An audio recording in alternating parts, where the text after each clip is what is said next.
Welcome to the Postcast. I'm Ross Levitan alongside Brandon Piller and Jack Richardson. The Ottawa Senators have been eliminated after a 4-2 loss on home ice in Game 6 to the Toronto Maple Leafs. I'm Ross Levitan alongside Brandon Piller and Jack Richardson, and heads are held high despite a hard-fought effort, Pillsy. The Senators cannot get the victory. Yeah, this one hurts, Ross, and it only hurts because it was so close and it felt so real, right? Like when David Perron scores that goal to tie it up at 2 with 5.5 minutes left, you're feeling good, the energy's back in the building, then, and we're going to get into this, the Leafs get another momentum goal. Max Pacioretty finishes it off, the game winner, the series winner ultimately. But look, part of me feels like I just want to scream the F word and smash some stuff and be pissed off. But then another part is like, look, they were down 3-0. They bring it back to Game 6. They come close in Game 6. Aside from Game 1, where it was a 6-2 beatdown by the Leafs, the Sens were right there this whole series, and they could have tied this game up. They could have brought it to overtime, and who knows what happens then. A lot of lessons learned for players, a lot of players, that this is their first ever playoff experience. They learn how to go down 0-3. They learn how to charge back, get 2 wins. They battle. I'm proud of this team overall and proud of this fan base too. Shout out to the fans at the end of the game, not leaving early, making sure to give Brady some love. Go Sens go chants at the end, showing the players that they respect the season they had. And overall, it's tough to go down like this to a division rival, but you got to be proud of the way the Ottawa Senators held themselves, not only this season, but this series in all totality, really. And they made the Leafs earn it. I think that to me is the real kind of jumping off point. You lose Game 1 handily. Game 2, you lose in overtime. Game 3, you lose in overtime. Game 4, you find a way to win in overtime, and then a dominant victory in Game 5. Tonight was back and forth, and we'll break down the game in totality a little later on, but nobody wants to hear that. It's the zoomed out lens. Jack, how do you immediately look back at the math guy 88 games that the Senators played this season? Just so fun, man. It was just such a fun season. And after November 25th, but even at the start, Ross, like I'd even go there because we thought this was dead again in November. I like that you mentioned that because this was an early start to the season. It was the same story coming in, like, hey, they need to wake up. They need to have a good November. And they didn't. They had a really bad November again, but they picked themselves up off the mat. All the new guys start to get settled. This new system that Travis Green implemented started to work in the regular season. They get hot. And it was just a fun year. It was a fun year as a Sens fan. And yeah, in the grand scheme, they lose in the first round. That's not the goal at the end of the day. And I don't think anyone's going to be sitting there, especially in that dressing room, happy with the end of the year. But in the grand scheme, like you said, Ross, this is an absolutely successful season for the Ottawa Senators, not just on the ice. Pillsy, I like that you mentioned the Sens fans. Off the ice, night and day. We've talked about this before. The ownership change has finally taken root in Ottawa, and I think this whole playoff series is so indicative of that. The push to get Sens fans in the building for all the games, the atmosphere in the buildings. I was there for Game 3. It was unlike anything I've ever seen, just the jubilation of Sens fans going through a playoff series again. So it sucks being on the wrong side of it, but so many positives to take. The big boys looked great in the playoffs for the most part, especially when their backs were against the wall. So it does sting. It stings to lose to the Leafs. No Sens fans going to say otherwise. It does suck. But you're right. Again, they made them earn it. And that's something that Sens can hang their hat on for a little bit here going into the summer.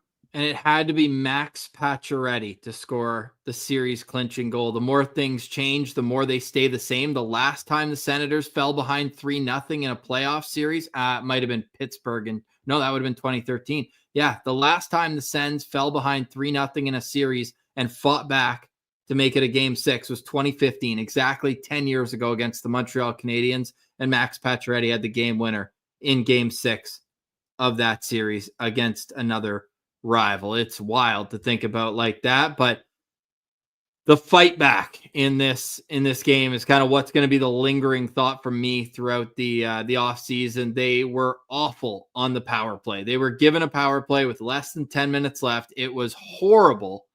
And then right after, David Perron from behind the goal line puts it off Stolarz' head and in. Looking back, it's false hope, but it showed that when this team needed to step up in another high leverage, high risk situation, Pillsy, they came through and at least tied the game. Yeah, and like this was close.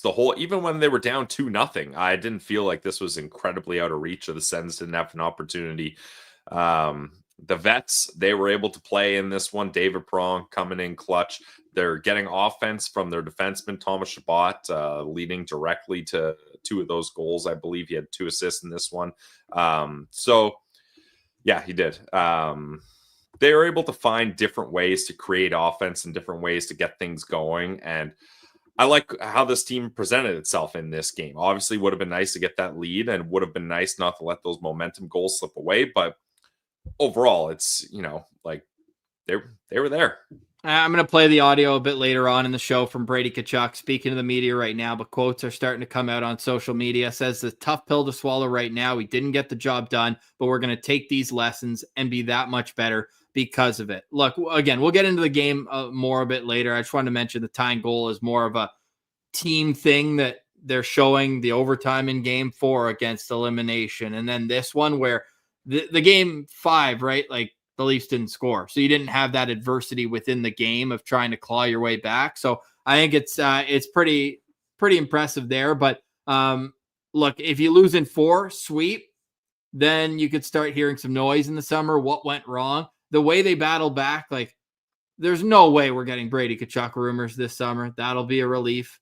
There's no way we're getting, I think the biggest storyline, and we'll probably wait a day or two, but we'll get into it on the show, is going to be what's happening with Claude Giroux and in his contract. Saw in the chat people saying, did Claude Giroux play his last game as an Ottawa Senator? And that's sad to think about. I really hope not. I hope he stays. It would have to be more of that Joe Thornton, Patrick Marleau type role, though. Like you can't. Why would he leave now, though? Well, you can't run him back at $6.5 million. So if he's trying to maximize his career earnings, somebody would pay him more money than the Sens will be offering him. Only reason Claude Giroux, in my mind right now, just watching him in that game, even on the bench with Alfie late there, I don't know if you guys caught that. He's fired up, drawing up a play with Daniel Alfredsson, which is great. I think if Claude Giroux's not playing in Ottawa next season, he's not playing. I think it's more of a career thing. It's if he's hanging him up, if anything. That's my take. I don't have anything to go off of, but I doubt he plays anywhere else. But I'm with you boys. Yeah, we'll talk about that in the coming days, in the coming weeks when we'll talk off season. But it's all fresh right now. I asked Pills when we sat down, where are we drafting? What number? Do we know yet? Well, do they give up the pick? Do you want to talk about the pick? No, they don't. Open up Tankathon for the first time in a long time. We're going to get into that later. Yeah. I think, and Muck saying that Brady was super deflated in his presser. I think the more that you care, the more it hurts when you don't accomplish your goal. And I think there was a true belief in the locker room that they were going to come back. And if it went to 7, I mean, it's such a shame we're not going to get to see the Scotiabank Library in game 7 because it was going to be a very toxic atmosphere. But credit to the Leafs, man. You got to give credit where it's due. Definitely. The 2 of their big boys come through tonight. Matthews gets the opening goal on a power play, the only power play of the game that they get. And then William Nylander scores, even though should he have even been in the game? There's a clerical error in warmups that they put Alex Nylander, his brother, who's a call-up from the Toronto Marlies, Black Ace. Imagine like the meme of the guy on the couch thinking he got drafted to the NFL, hearing his name. That's Alex Nylander. Be like, wait, I'm playing. And I'm pretty sure they said it was William Nylander's birthday, too. So imagine on his birthday, game 6, benched because of a clerical error. That would have been all time. We can dream. We can dream, but we didn't. But that wouldn't have felt right if he didn't play. Like you want to play the Leafs. Yeah, I would have taken it. I don't have any shame in that. I would have taken that. Don't the Leafs have like the most resources in the National Hockey League? Like that should happen to like the Arizona Coyotes back in the day. They've probably got like 5 guys who are responsible for making that decision every game, and they messed it up. There's probably a guy making $150K a year living on Bay Street that's his one thing to do, and he messed up that one. That's crazy. Anyways, like we said, the Leafs deserve a lot of credit. The Sens pushed, and I think the Sens can hold their heads high. They gave them everything that they got, they earned. Outside of game 1, of course. Game 1, first playoff game. It's too bad you don't get a mulligan in the playoffs. Everything is earned. And the Leafs did what? Like they had 6 power plays and they scored on half of them. They scored on 50%. So give them credit for that. Every other win except for the empty netter tonight was a 1-goal win for the Maple Leafs. Yeah, and yeah, that's the thing. They were the better team. They're the more experienced team. They have the higher top end talent. Their D-core 1 through 6 is probably better than the Sens 1 through 6. Stolarz was the better goalie overall throughout the series. So you have to, Craig Berube, great coach. Like, you have to give them a lot of credit. And I think, honestly, Ross, probably the number one spot I'm looking at here was the way they were able to dominate the Ottawa Senators in the faceoff dot. Like, that just carried throughout the whole series. I didn't take a look. Yeah, 60-40 tonight. Like, they pretty much effectively shut down Claude Giroux in this series. Early in the game, they won 14 of the first 17. Yeah, like they were just dominant from the draw. And when you're able to get that possession or able to just shut down any ozone pressure a team has, let's say on an icing, something like that, you think we got ozone pressure, these guys are tired, but the Leafs win the draw and clear it and change. Yeah, that's a massive momentum swing. So that, for me, Ross, is where I'm going to look at this. But it's not even like, okay, the Ottawa Senators in the offseason, they have to go out and get a face-off specialist, because they've got those guys. They're good at the draws typically, except these playoffs, they're 16 out of 16 in faceoff percentage. Yeah, well, what's really unfortunate from that perspective is during the regular season, Ottawa was 4th in the league in faceoff percentage, and the Leafs were 2nd. So the Leafs are an elite faceoff team too, and I would imagine they got better down the stretch when they added Scott Laughton too. So yeah, it's definitely something the Senators need to focus on this offseason, but plenty of time to dissect all that later on. Really appreciate tons of super chats coming in. So we'll get to those on the other side. Break down the highs and lows of this game, this series. Senators eliminated after a Game 6 loss. They are the only team in the Eastern Conference that lost, but went more than 5 games. So we'll get to that a little bit later. Shout out to the Glebe Central Pub. They'll be back with us next week. I can't imagine the vibes there right now, but man, you guys showed up for them, and we appreciate that wholeheartedly. Yeah, the Glebe Central Pub got to experience its first playoff. First of many. They'll be back. Sphere with Sens fans, Sens Central citizens in the building too. So we hope to keep that place packed moving forward. Yeah, we will. We will for sure. They're already. Hey, I'll announce it right now.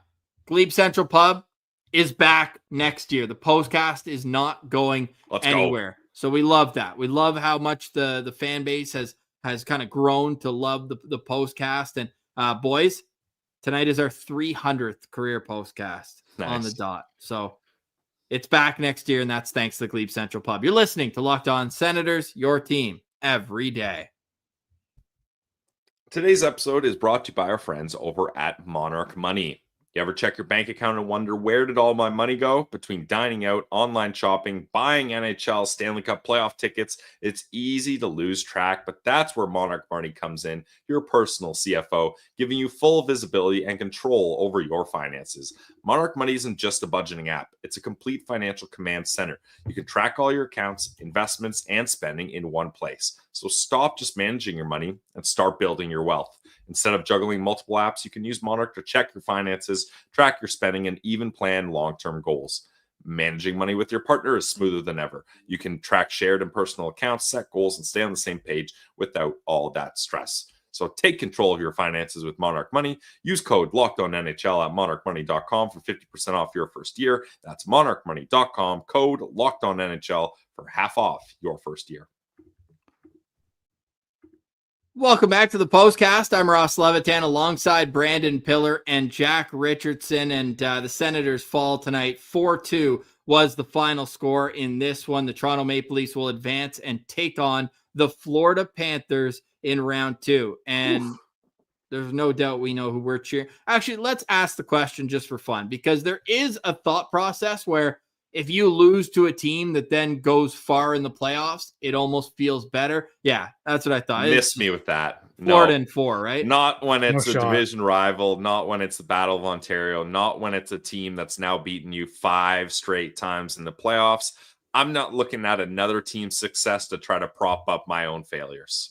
Yeah, I will say, I'll look at another Tkachuk. Let's go Matthew Tkachuk. Yeah. Leafs got to deal with a whole other beast who, by the way, we'll get into the Sens, but Brady Tkachuk was so good tonight, boys. He's built for these. I'm so happy we got to see him in these games. But yeah, we're going Cats in 4. This is going to be hard to watch, boys. Are you okay with watching Brady Tkachuk after tonight's game? First, I'll read off the game stats here. Senators lose 4-2. The shots are 23-22. Leafs go 1-for-1 on the power play. The Sens go 0-for-2.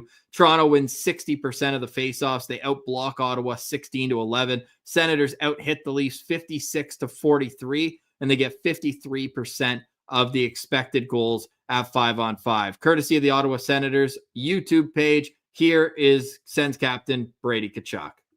Brady, after just putting so much pressure on the Leafs, can you talk us through the feeling right now of just coming short in this game? I mean, it's devastating. I really believed, and it's a tough pill to swallow right now. How proud are you of this group, the way they came back being down 3-0? I'm really proud of this team. I'm really proud of every single guy in this room, everybody that even wasn't playing, staff, trainers, everybody in this organization. Yeah, I mean, I think it takes will, it takes guts to get the job done, but I think we're going to take these lessons and be that much better because of it. And just, I know it's tough to realize right now, but everything happens for a reason, and I'll be better because of it. What lessons did you learn through your first playoff experience? Well, I mean, just the character we have in this room, first and foremost. I knew it all along, but to battle back and even battle back in this game, and I mean, I don't know. It's tough to swallow, but at the end of the day, it's to see this city, see this fan base, and really wanted to do it for them. And I mean, they came out and did their job, and it's gonna be a long couple months here, but I know myself and this rest of the group here, they're gonna come with a lot of fire next year. When they were chanting your name and then chanting "Go Sens Go" at the end of the game there and giving you guys a standing ovation for your season, how did that feel? I mean, just to feel the support. It's been a long 8 years for them, and to experience it. And honestly, I don't really realize the impact that it's made on me and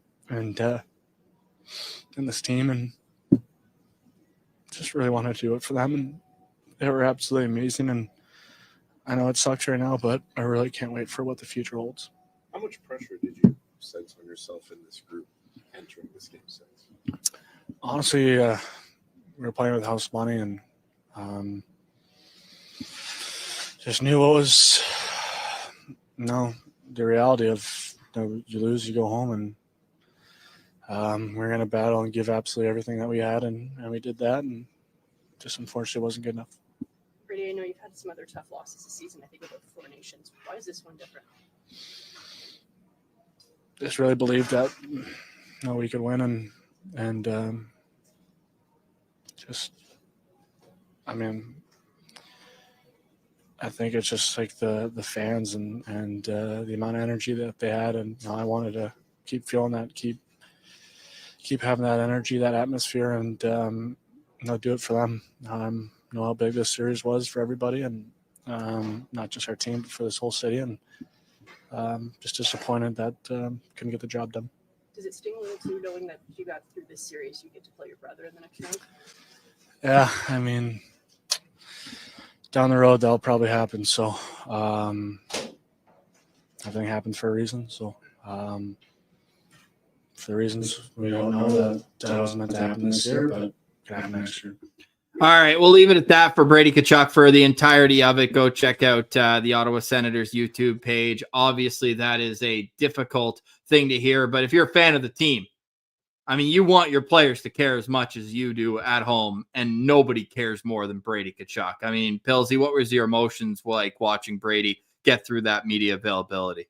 I'm so happy this guy's our captain. I mean, obviously it's tough. He's kind of on the brink of tears there, but that emotion just shows his passion for this team. And what a class act guy. First thing he says is, I'm proud of everyone here, even the guys that didn't play, the staff, the trainers, the management team. Like, he just knows that there's so many people that were pulling for them and backing them and supporting them in this fight. Gives his love for the fans, hearing the Go Sens Go chants, the Brady chants at the end. And you can tell, Ross, I think if they didn't believe, and if Brady, their leader, didn't believe they could win, I think that would have been a press conference more of frustration, maybe talking about the mistakes that they made and why they weren't able to do it, where it was more just, man, this hurts because we believed we could do it. We were right there. We were pushing back. We were fighting. We were extending the series. We were at home. We had the crowd fan base. Like, I think this is something that he's going to be able to reflect on, and he's going to be able to say, look, everyone that was here did their jobs, and we now see the future and we see the path where we can be a successful team moving forward. Yeah, I'd die for that guy, man. As a Sens fan, like he just he wears his heart on his sleeve. You even go through this series where Tkachuk's not healthy coming in. That was not a secret. And I'm curious, like we'll hear in the coming days, probably on locker cleanout day, what was going on with a few of them. And I'd love to hear what he was dealing with, because I want to hear more about Nick Jensen, but you're right. Yeah, that's top of the list for sure, because he did not look like himself, but Tkachuk was not healthy. But that's the point, is how impressed I was with him this series. He has 4 goals in 6 games, which is great. 3 of those come in losses, and 1 was a tying goal in game 3 with the crowd. He gets that reaction, has that nice moment. The other 2 were when the Sens are down 2-0, and what ended up being losses, he starts the comeback. He does that twice. Like, you can't, he's had a lot of scrutiny, I think, as the captain of this team, as a young guy. He's only 25. He'll be 26, just entering the prime of his career going into next season. What a year, though, for Brady Tkachuk. And it's so hard to put into words how he watched this team, this franchise, completely kind of gut itself. Like, this was not a good situation 3 years ago when he was handed the C even. It was a bad spot. And you can hear in his voice that this is where they've come to. Like, this whole ride up to this point has been such a whirlwind for him. And like, the players deserve it. The fans deserve it. And hearing him talk about how much the fan base deserved to see these games means a lot to Sens fans. So that's the guy that you want leading the charge. I completely agree with you, boys. You'd rather him have that kind of tone and demeanor after a game like that than frustration or anger or whatever. That's what you want to see from Brady Tkachuk. And I can't wait for the future with this guy leading the charge. And Ross, you're right. 7 will be. He's the last guy to wear it. I agree. It'll be hard to find another number 7 in Sens history. He's that good. So and it's just special. I still remember in 2018 when he went to rookie camp wearing number 27 on his back. And I felt at that point like, it'd be kind of weird for someone to take 18 or take 7 right after Kyle Turris, because he obviously had big moments. But when you think of 7 for the Ottawa Senators, it didn't take long for it to become Brady Tkachuk's number. Obviously, the history with his dad, but just the way that he represents the team, the organization, and the city. We're going to get to the chat after a quick word Pillsy's got from our great friends. Yes, this episode is also brought to you by our friends over at Amazon Fire TV. Did you know your Amazon Fire TV is also an Xbox? Turn any TV into your gaming and entertainment hub with Fire TV Stick 4K devices. No console required. Just grab your paired controller, subscribe or sign in to Xbox Game Pass Ultimate with EA Play included, and you're ready to play. Dive into hundreds of premium titles. You got EA Sports College Football 25, Call of Duty Black Ops 6, and Avowed, as easily as you stream your favorite shows. It's gaming made simple, and it's all on your Fire TV. You got endless entertainment, 4K streaming, watch more than 1.5 million movies and TV episodes from your favorite subscribed services, Netflix, Prime Video, Disney Plus Max, and so much more. I use my Amazon Stick every single day to watch sports. So head to Amazon.com/Fire TV Locked On to get started. Amazon Game Pass Ultimate subscription and compatible controller required. Available on select devices, including Fire TV Stick 4K 2nd Gen, Fire TV Stick 4K Max 1st and 2nd Gen, and Fire TV Cube 3rd Gen.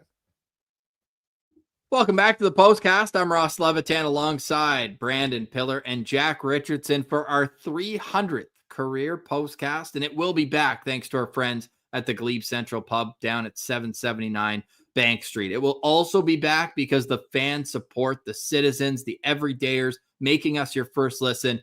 You guys have shown up and shown out. I think that out of our year to date since January. I want to say like 20 of our top 30 shows are Postcast.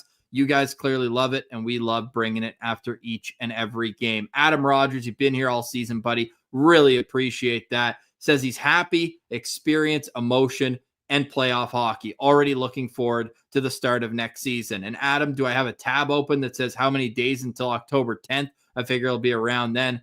162 days. So start the countdown, guys. Right. Adam, really appreciate all the support all season long, man. Really, really do engage, and just speaks for how passionate this fan base is. Adam also writes in, playoff hockey, we wanted it, we got it, and thank goodness they even got a couple wins as well. Zach writes in, the Sens community is the best of all sports. Go Sens, go.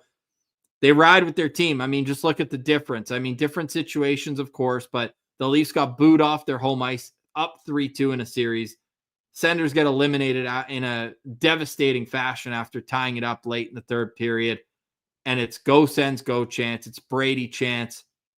Nothing but respect for this team. Anthony writes in, the future so bright. Thank you, boys, for your outstanding coverage. Anthony, sorry we won't see you at the draft this year. That was a lot of fun last year as well. Liam, man, really appreciate that. What a season, he says. Not even mad. Disappointed, but not mad. Like, we're not out here yelling at the refs for missing the slash on Cousins. Not out here blaming guys. Certainly there'll be some performances that we look at with maybe harsher lenses than others, but right now is the time for reflection on the entire season. Pills, you want to hit on what Frank wrote in? Yeah, Frank Barry, appreciate you. Go Sens, go. Special thanks to the boys at Sportsnet for barely acknowledging the Sens at the end of the game and focusing on how wonderful the Leafs are. Hashtag Sportsnet loves Leafs. That's hilarious because today on Twitter, I don't know if you guys saw it, but I saw a bunch of Leafs fans pissed off that Sportsnet was showing the Sens too much love. I was like, are we watching the same game here? But yeah, that's typically how it goes. But I thought actually this series was much closer to the middle than Sportsnet usually is when the Leafs are playing. So I'll give them a little credit there. Yeah, I will too. And obviously we're good buddies with Kyle Bukauskas. Yep. Big fan of what he does. Chris Cuthbert calls a great game. There's no doubt about that. But maybe the intermission panel could use a little juice. And not juice like I was gonna say, wrong guy. Wrong word to say. But Frank, that's what Locked On Senators is for. That's we're here for you. That's one of the founding reasons why we started Locked On Sens, because we didn't like how this team was covered. So don't worry about that. You're absolutely right. Drunk Jimmy Stew. He wasn't drunk tonight. He was buzzing. Leaf trolls in the chat must not feel very hopeful for the next series if they're here chirping the Sens. We've had a few of those, but we've also had some Leaf fans that have shown the handshake line, which is what sports are all about, where you chirp during the series, you have heated rivalries, you get into it on Twitter, of course, and then after the series, it's hard fought. Now, if we got swept, we deserve everything that's coming our way. 4-2 series. We went 6 games, and the Senders learned a lot. So that actually rolls perfect into Showtime. Says he's a Leaf fan. Says the Sens are going to be a problem next year and for more to come.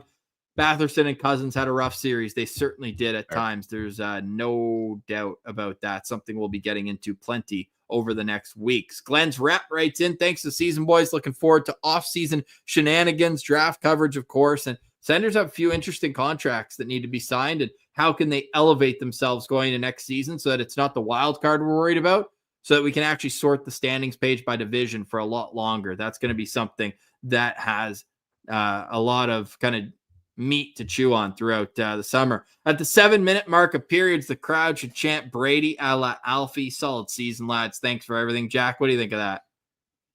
It's special. We've mentioned it before, how Alfie's on the bench for all this, and there is one other player in Sens history who's had chance of his first name, or I know Alfie's his nickname, but it's Daniel Alfredsson and it's Brady Tkachuk, and that is not something that Sens fans toss around lightly. Was there one other guy? Andy. Goalies are different though. I think goalies are a whole other other corner, and Ullmark as well. I think we can maybe touch on Ullmark a little bit. I thought he had a fine game. He was good. He made some saves, got some luck with the post, but I'm not blaming him for any of the losses in the series. I think that game from him in game 5 was massive just for his psyche and our psyche as Sens fans to trust him in the playoffs. Big time. But back to Brady. Yeah. Like it just goes back to that special bond that Sens fans have with their captains. And I don't know how long Karlsson was the captain, how many seasons he had to see.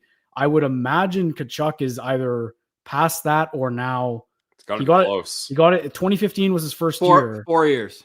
And so Brady, I think Brady's at 4 years now. So like, Yeah, are we he going is. one of the longest tenured and a special place for Sens fans in their hearts. So I think the series he had, that reaction he had after the game is so special. So I agree with Tails. I like that call. Ashley writes in, proud of this team. We fought hard. We certainly did, Ashley. Thanks for chiming in. Nicholas, I love this one. Nicholas says he became a Sens fan when Giroux signed, and it's because of the community. It's not just the we built, it's the Sens community in a whole, but really appreciate the kind words. He's going to stay regardless. Go Sens, go. Fantastic season, Nicholas. That's awesome. We've seen you in the chat all year long. Randy, we appreciate you, buddy. Cheers, lad. Thanks for the ride, listening throughout the summer. Yeah, we're not going anywhere. We're full-time through the second week of July, and then it'll be 3 episodes a week. We'll get our Ring of Honors back. Jack, you'll have to jump on for Ring of Honors this summer. Yeah, get ready. Yeah, get ready, buddy. We'll have I'll some be a bit fun. more ready for this one. That was my like, I was dusting off the podcast mic for that one. Yeah, you got to prepare, man, because I come prepared, and Pillsy's Mr. Preparation. Chris writes in, Timmy Superstar was our best player tonight, the best player tonight for either team. Future is bright with a couple umlauts. You saw he was devastated after as well. Ziz Lives, great season, boys. LSP for the win. Hell yeah. Curtis, the fellows took a step this year, made us all proud. A lot of room for growth and exciting times ahead. Cheers to us. Cheers to you. The effort we've given all season, we do a lot of content for sure, but we wouldn't have it any other way. We're diehard fans at the end of the day, and this is the labor of love, man. We love to do it, and it was great getting to cover 6 playoff games for the first time in 6 years with Locked On, doing it every single day.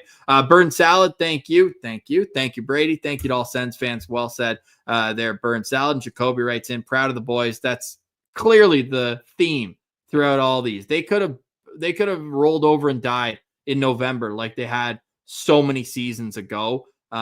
They didn't. So shout out for them in there. Scott Farrell writes in, I think we just got a couple here left. Team took a huge step this year. Got to give a shout out to the Nodak Sens, the hashtag Nodak Sens, how well they played this series. Sanderson, Pinto, and Clevin, huge part of this team for years to come. I could not agree with you more there. I think that is perfectly said. Thank you to everybody who chimes in the chat. Really, really appreciate that.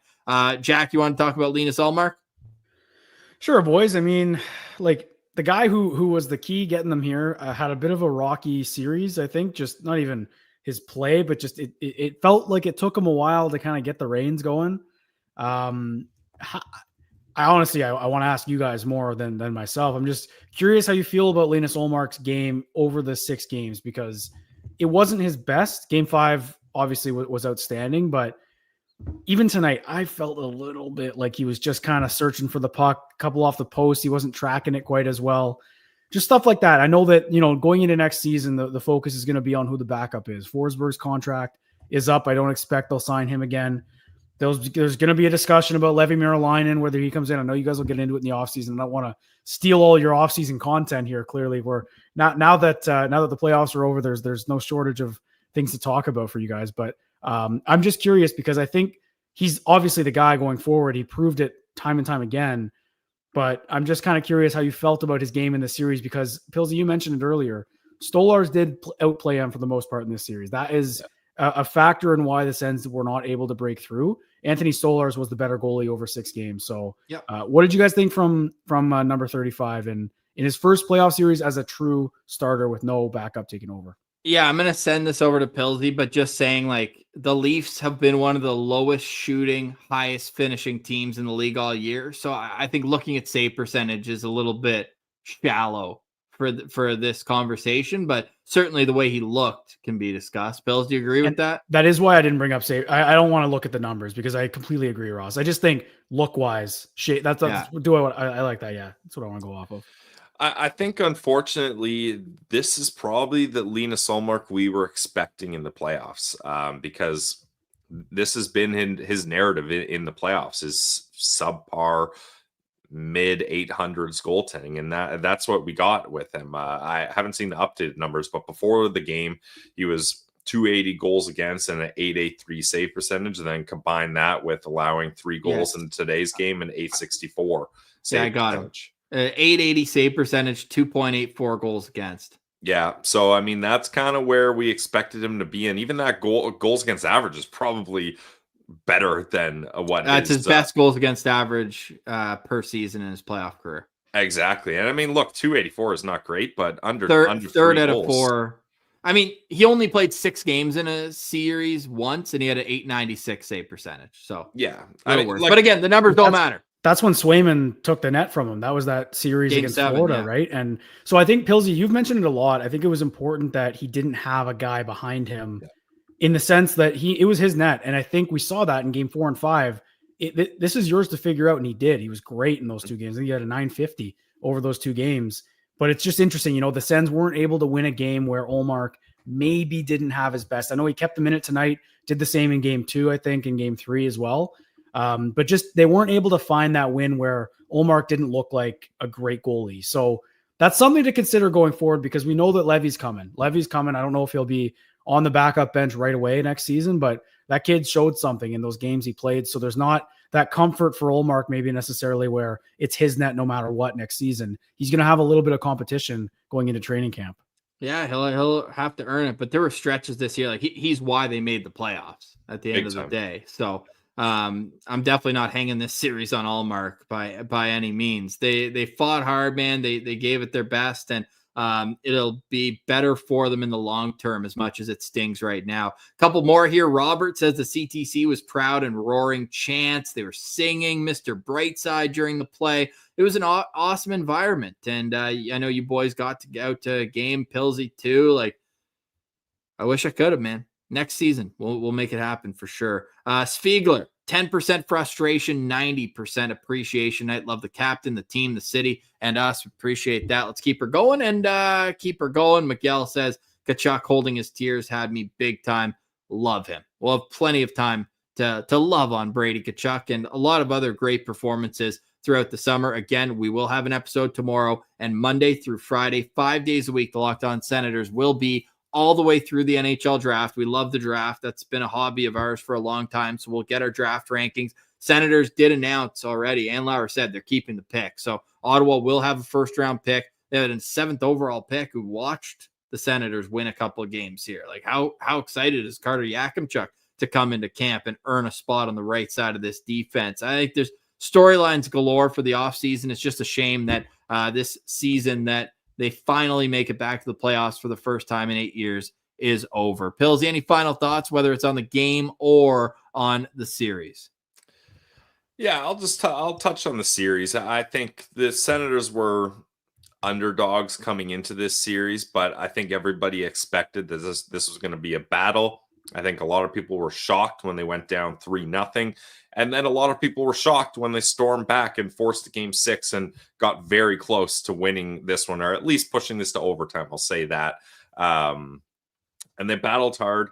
I think if you're a Leafs fan, you're probably a little disappointed watching the stream because you want us being pissed off, crying, whining, complaining, finding some excuses, trashing the Leafs, anything like that. But you can see from our reaction, from Brady's reaction, from Sens fans' reaction, in my opinion, all best in class. We're taking this on the chin. We're proud of how this team performed.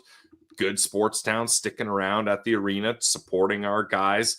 And it's disappointing for sure, but you can see that this team is building something. And I think that's where you can look at this and be like, sucks I didn't get to game 7 and really push this thing and have a chance to make it to the second round. But overall, big picture, this is probably where you wanted this team to be their first year back up against a division winning team and a rival that's made the playoffs, 9 years straight now. Yeah. So like this, you had a tough task ahead of you, and I'm proud of how this team went. And I'm just glad we got to cover the playoffs, the postseason. Postcasts have been electric. Jack, it's been awesome having you doing our thing with the Leams Marsh, and the chat's been great. We appreciate all the love, and it's the off season now for us. This is what Ross and I, we like to think we thrive in the off season. It's when Correct. Some of our best content comes out. So for you Sens fans that are just new to us in this playoff run and think, they're done covering games, probably only have one episode a week. Nuh-uh. It's your team every day. We find ways to keep it fresh. Interviews, draft stuff, trades, off-season signings, everything. We're going to keep this train rolling along here over at the Locked On Senators podcast. Jack, any final thoughts from you, buddy? Yeah, thanks, boys, for keeping me in the loop here for the Postcast. This is probably my first full season being a Postcast member, and it was a hell of a ride. It was so much fun, living loss to loss. We had a stretch there I couldn't cover a win in January, and but getting to do these games in the playoffs especially was what it's all about. You guys have been grinding away all for the last 6 years, like you mentioned, and I think from on the ice perspective. If you would have told me they were going to lose in 6 games, I would have had a couple questions. Main one being, how did the big boys look? How did Tim Stützle look? How did Jake Sanderson look? How did Brady Tkachuk look? And they were fantastic. I think Tim Stützle was the best player on the ice tonight. So many reasons for positivity for Sens fans. They're building something special. The off ice has never been in a better spot than it is today. So there's a lot of reason for optimism in Ottawa. And I really do think that this is just a sign of things to come for the Sens, and I'm signing off for the Postcast this season. Looking forward to next year. Love it, brother. We love having you, and we can't wait to get you on throughout the summer as well. So that's Jack Richardson for Brandon Piller. I'm Ross Levitan. Adam, I am excited for next season. Adam says, who's excited for next season? Kevin writes in from Philippines. What a series closer than it seemed. I hope he can be boots on the ground, future playoff games. Kevin, you're the man. We appreciate you. We appreciate every single one of you in the chat tonight and who's following this team throughout the summer as well. We'll be back for a eulogy on tomorrow's Locked On Senators. For tonight, we say goodbye. Be proud of this team. Look at the emotion for Brady Tkachuk. I think that says everything that needs to be said about where this team's headed. We know they're in good hands from ownership. We know Steve Staios has been making moves and doing what he can to improve this team. It's a different feeling around this organization. I think that's only going to continue to get more and more evident as time goes on. We're a part of the Locked On Podcast Network, your team every day.